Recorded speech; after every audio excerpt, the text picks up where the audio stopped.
Bonjour à tous. Dans cette vidéo, je vais vous montrer comment on peut s'appuyer sur la modélisation avec le logiciel EduModel pour faire une activité de cinétique enzymatique et notamment déterminer la relation entre la vitesse initiale d'une réaction et la concentration initiale en substrat. Alors, le modèle que j'utilise a été optimisé pour faire de la cinétique. Il comporte un environnement très grand, de 150 colonnes sur 150 lignes, ce qui a pour contrepartie un affichage des molécules difficile avec des agents très petits et très difficiles à distinguer. Si l'objectif est de montrer aux élèves comment se déroule la réaction enzymatique, il vaut mieux utiliser un autre modèle dans lequel l'environnement est plus petit. Alors ce modèle s'appelle cinétique-maltase, il est intégré à la base de données d'EduModel et il peut être appelé directement en rajoutant à l'URL du modèle modèle égale cinétique-maltase. Alors comment se déroule l'activité? L'idée c'est de faire varier dans ce modèle la concentration initiale en substrat et de mesurer par la méthode des tangentes la vitesse initiale. Alors par défaut, la concentration en maltose en substrat est de 800. On va commencer par cette concentration. Donc on lance le modèle.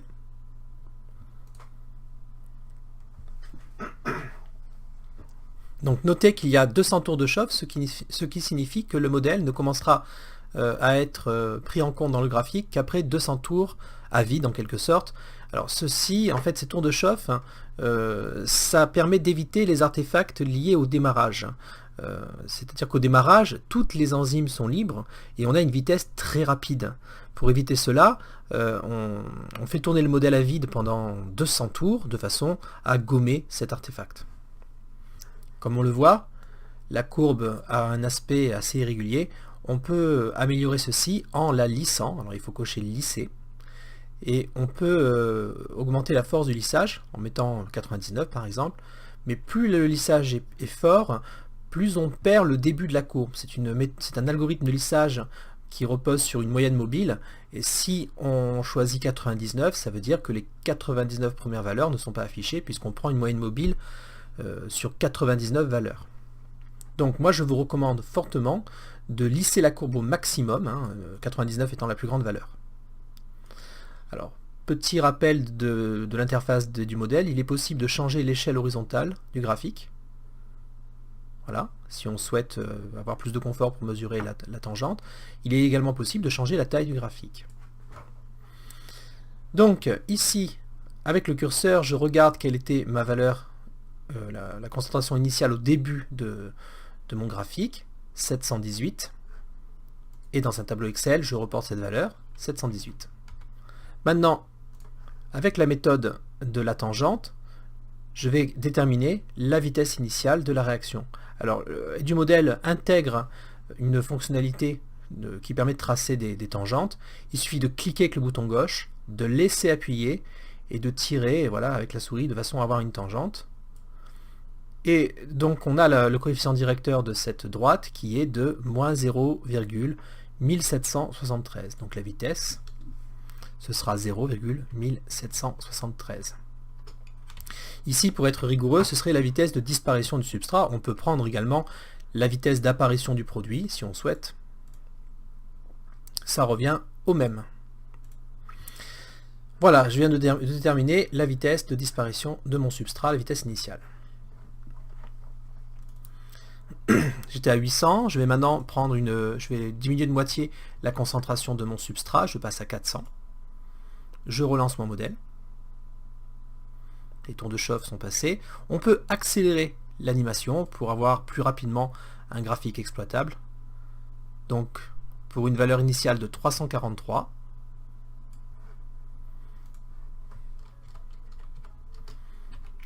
j'ai une pente de 0,1341. Vous avez compris, je vais recommencer avec une concentration substrat 2 fois plus faible, 200.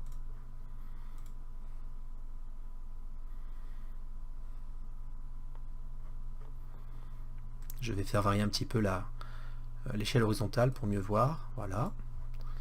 Donc pour une concentration initiale de 164, plutôt pour un effectif initial, ici on est sur un modèle qui repose sur des agents, donc pour 164, j'ai une pente de 0,06196.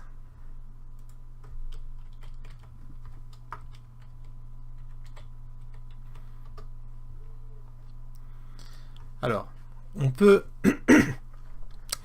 tenter avec un effectif plus petit, mais je déconseille vivement d'aller en dessous de 100 agents.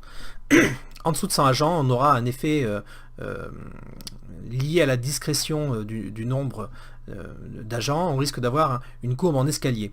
Donc on n'ira pas en dessous de 100. Donc je pars de 100 agents.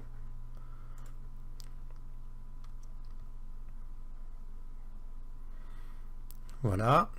On va attendre un petit peu. Comme on le voit, la courbe, si j'enlève le lissage, présente un aspect en escalier qui trahit qu'on est face à un modèle avec un effectif réduit, hein, contrairement à la réalité où le nombre de molécules dans notre bécher est considérable, de plus de 10 puissance 20 molécules. Alors, pour un effectif initial de 76, j'ai une pente de 0,044.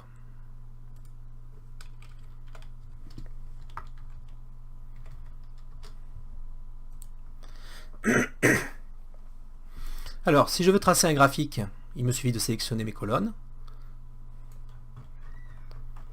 et d'insérer un nuage de points. Alors, il y a une valeur qui n'est pas terrible, il faudra peut-être refaire d'autres points. Je vois qu'il y a, comment dire, que la vitesse augmente avec la concentration en substrat, mais qu'elle tend vers un maximum. Donc je vais augmenter ma concentration initiale en substrat pour voir où se situe ce maximum. J'étais à 800 au départ, ben je vais doubler, je vais passer à 1600.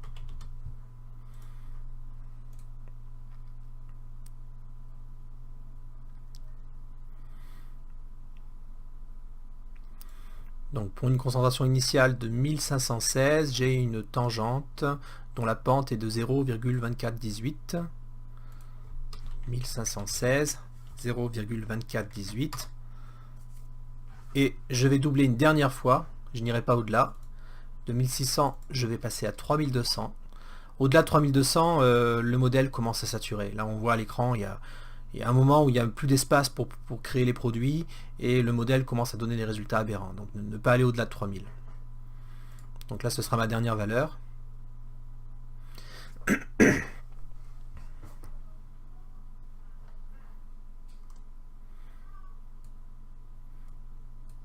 Alors comme on le voit, l'exécution du modèle est lente, puisqu'il y a beaucoup d'agents à gérer. Alors, pour un effectif initial de 3108, j'ai une tangente dont la pente est de 0, alors à partir de... Je vais peut-être agrandir un peu mon graphique pour y voir plus clair. Voilà. Donc effectif initial autour, on va dire, de 3100. Et une pente dont la valeur est de 0,2781.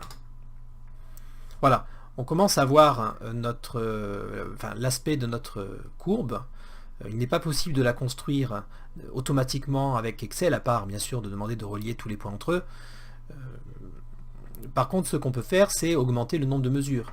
Dans une classe avec par exemple 9 binômes, on peut très rapidement, si on mutualise les résultats de tous les élèves, très rapidement arriver à une quarantaine de couples de valeurs et donc un nuage de points très riche dans lequel la tendance apparaîtra nettement.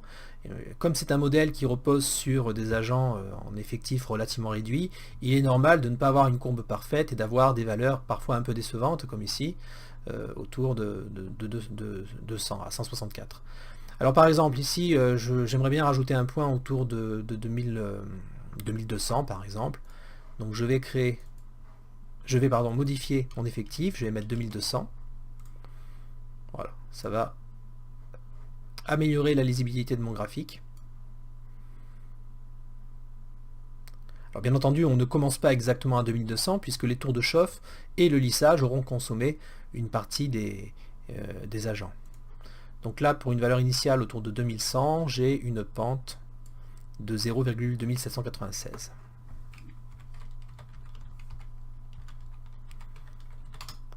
Voilà. Donc on voit effectivement qu'il y a, on va vers un maximum, c'est assez clair ici. Voilà. J'espère vous avoir convaincu de la pertinence d'utiliser du modèle pour faire un travail autour de la cinétique. Bien entendu, la modélisation ne remplace pas l'expérimentation en classe. Il est impératif de réaliser au moins une expérience d'hydrolyse, enfin de catalyse enzymatique avec de la verrerie et de véritables produits en classe. Mais on peut bien entendu comprendre qu'il n'est pas forcément facile de travailler sur des vitesses initiales de disparition de produits avec cette approche. L'avantage de la modélisation, c'est qu'on peut très rapidement disposer d'un grand nombre de vitesses initiales et en tirer un graphique. Les deux approches sont complémentaires, mais il faut toujours être vigilant, bien entendu, à faire en sorte que la modélisation ne se substitue pas à la réalité, qu'elle l'enrichisse, qu'elle la complète, qu'elle lui donne du sens. Je vous remercie, n'hésitez pas à me faire remonter vos remarques et vos questions.